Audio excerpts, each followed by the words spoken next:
Hello, good evening. So we have got another yarn from the farm coming to you tonight, and I have the amazing Nadine Hickman joining me, who is the founder of this incredible magazine, Pep Talk, which has recently come out in New Zealand. So welcome, Nadine. Thank you for coming to talk to us.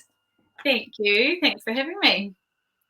So you are based down in Marlborough with your husband, who is a farmer, and 4 kids. That's right.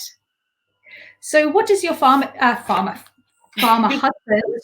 do on his farm? I have a words issue already and we've not even started. Never a good sign. So tell us about your husband and your family. Yeah. So my husband, Paul, is the main part of the business is an Angus stud. So Taimate Angus is our business. So we have getting set for our bull sale coming up soon. And we also have grapes vineyards on the farm, which are looked after by his brother John. So family farming operation, generational farm. Yep. And 4 children. So our eldest is now at boarding school in Christchurch, or not currently, obviously. And the other 3 are still at primary school. Fantastic. So it's a pretty busy life at home for you.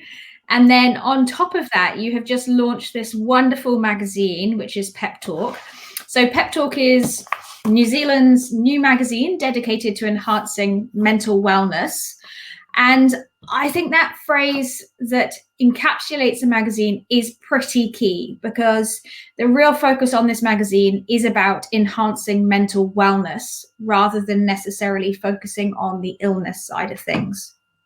Yes, and that's something we're really clear about, and right in the introduction page in the magazine, we just point out that difference between building mental wellness and treating mental illness, and there is a clear difference there, and it's obviously the 2 go hand in hand, but it's the difference in focus. And my focus, I've been really clear with myself that my focus is in the area of building mental wellness and teaching the strategies, the evidence-based strategies that there are to build mental wellness. But in turn, that does affect mental illness, because working on building mental wellness has been shown to alleviate mental illness. But it's more to do with where my focus lies.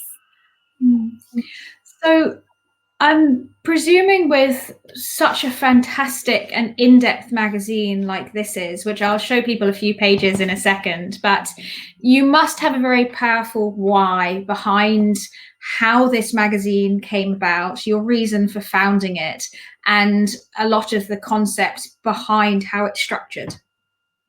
Yeah, definitely. So I guess start with my personal why, because that's where it all began. The passion. I've always had a deep fascination with the mind and the power of the mind, and this stems from my own experience. I was a New Zealand gymnast, and through that we were taught about the mind, and we were given mental strategies, obviously, to help us cope with the pressure and perform at our best. But through that pressure also led me to the destructive illness, bulimia. So it was coming through the other side of that, and that I learnt and applied strategies myself, on myself. So having experienced firsthand what's possible when you do things to actively build your mental well-being, I really grappled with the focus that seemed to be in society on treating the problem rather than coming up with a real solution that was going to turn the situation around. So that's where my passion came from, and really the business Pep Talk is built on a conviction that by arming kids and teenagers with powerful tools and these science-based strategies to be able to positively manage their thoughts and emotions, that's how we can literally change the future. So that's my ultimate end goal is to, so there's really two arms to Pep Talk. There's the enhancing mental health now, which is through the magazine, through the products we sell on our website, through the events that we host. And then there's transforming the future. And for that side of it, we have committed to our profits going towards supporting and funding positive education, wellbeing approaches in schools. So Pep Talk is a social enterprise in that sense. That's absolutely fantastic. And there's very much that teenager option with the magazine. So I have my left and my rights. I struggle with them on the screen, but here's the front of the magazine. And then if we flip it over, that's your Pep Talk Youth. So there's two sides to the magazine, aren't there, for that very reason? Yes, and just making that dual purpose so that, you know, if it's in someone's home, you know, a mother could buy the magazine and then just conveniently have it there sitting on the other side, and their teenager can read it as well. So, yeah, just trying to make it suitable for a wider audience. And I think also the way the magazine is designed, I mean, firstly, it's absolutely stunning with so many of the pages. I think hopefully everybody can see that. Really beautiful, so profile pages. But then it's also very visual. You know, the way the magazine is designed, it's so easy to read, so visual, and so very approachable for every age range and every personality out there as well. So have you had a very long relationship from your past businesses with the designer? Yes, so prior to this publication, so my background is in magazine publication. So my previous business, I had a magazine that I'd started called This and That.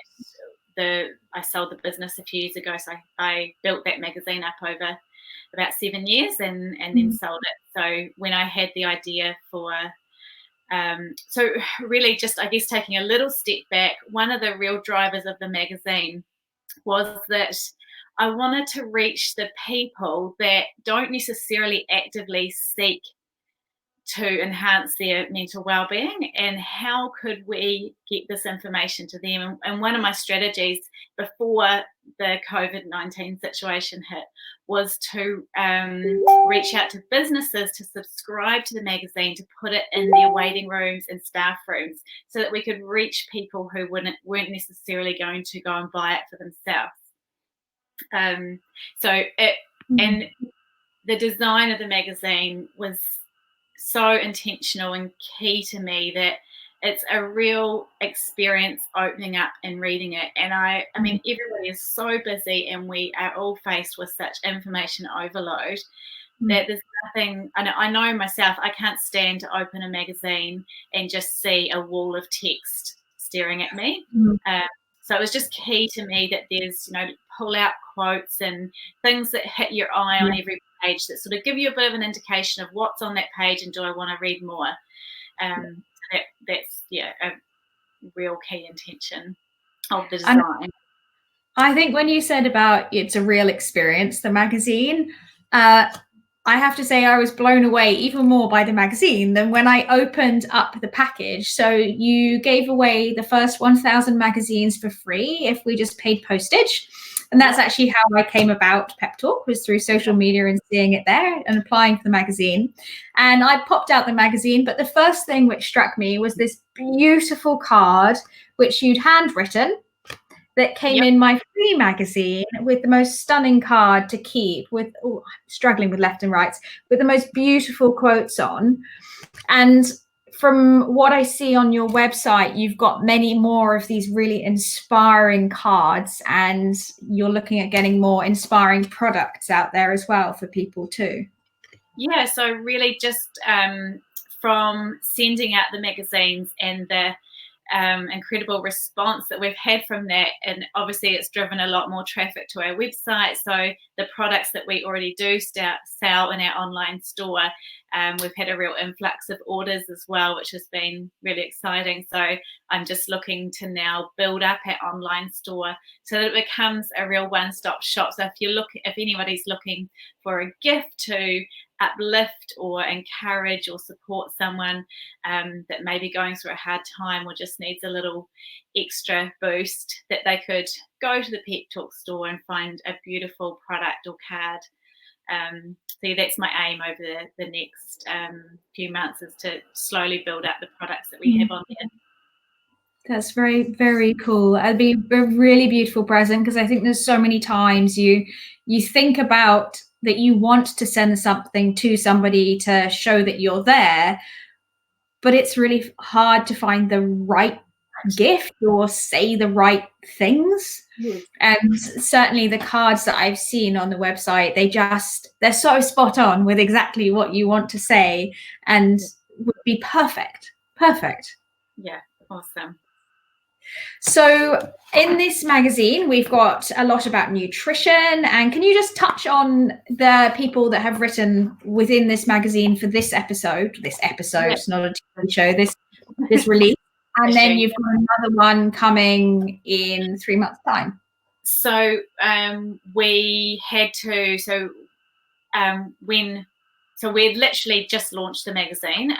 The publication, the first print run had just turned up as the COVID-19 situation had really come to a head, and we had a launch event with over 600 people ready to go in 3 days' time, and that was cancelled. And so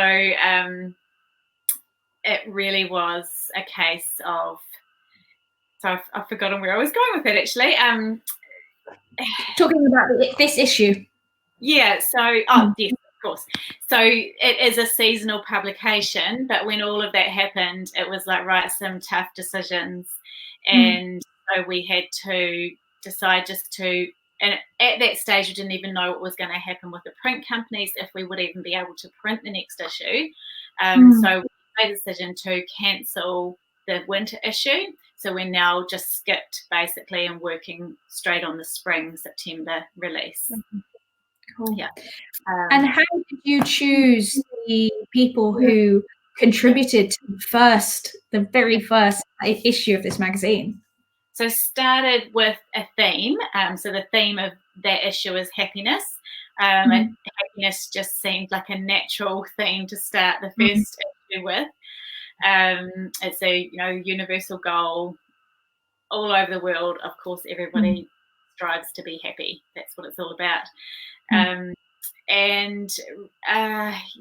just started with people that I knew of. I had heard of Dr. Lucy Hone and the incredible work that she does, and her incredible personal story of adversity that she's overcome and the work that she does. So Lucy Hone, was to be the keynote speaker at our launch event, which will still happen, but is postponed to as soon as possible. So Dr. Lucy Hone, Ben Warren, just trying to get a variety of tools in there. Obviously, nutrition has a massive connection with mental and physical well-being. Who else is in there?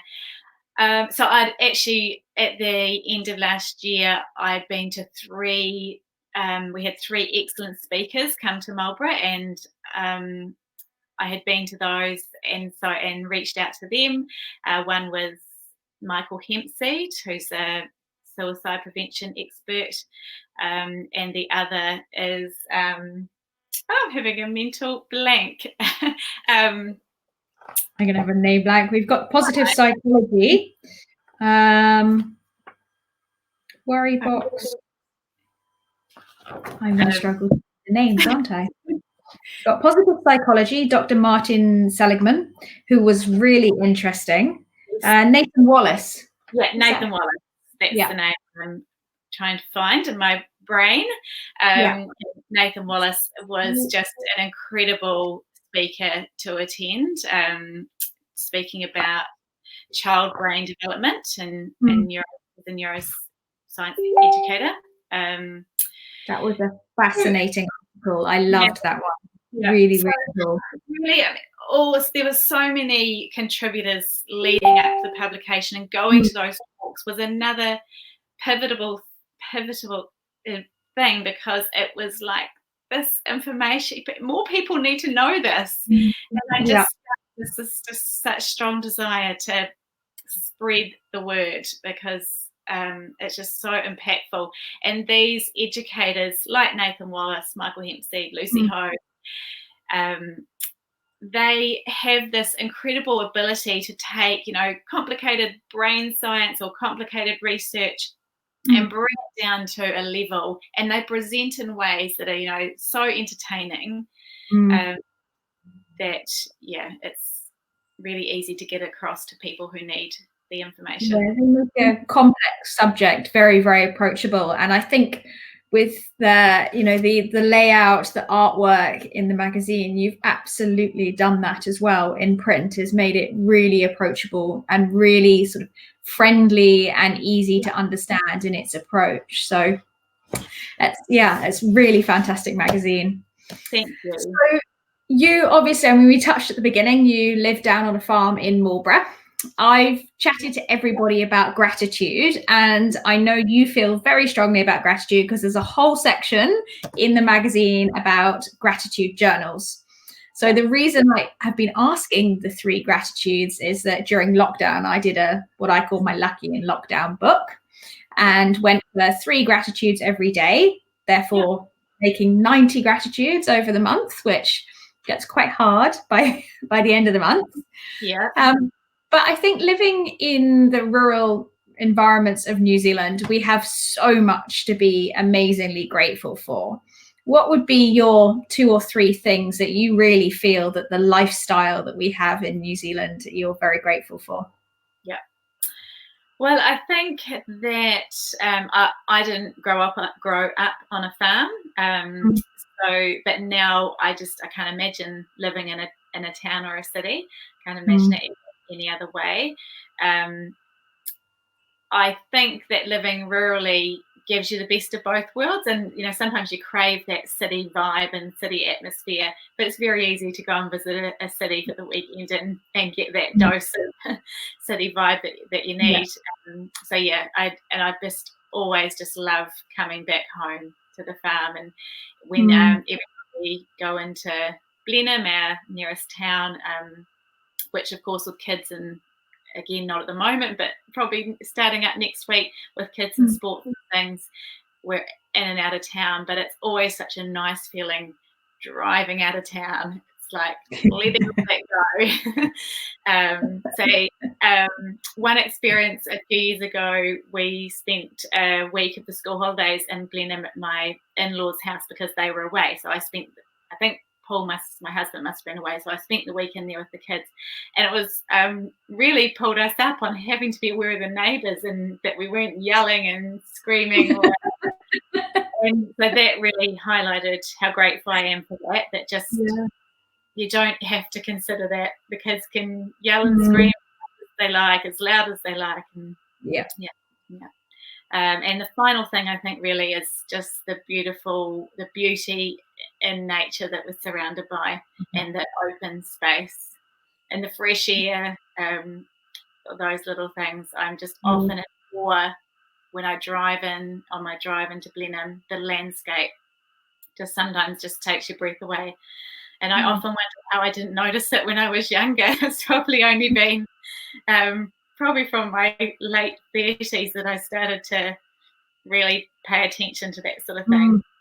And appreciate it. So if people want to find your website or order the magazine for themselves, where would they go to be able to do that?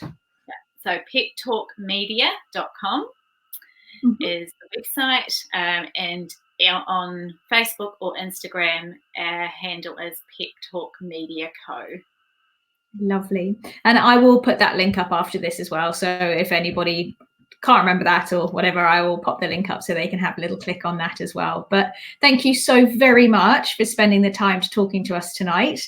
And I highly encourage anybody to order this magazine, because it really is fantastic, and certainly is going to be sitting on my coffee table for quite a while, because it's beautiful as well. So thank you so very much for bringing it to all of us, and thank you so much for chatting to us tonight.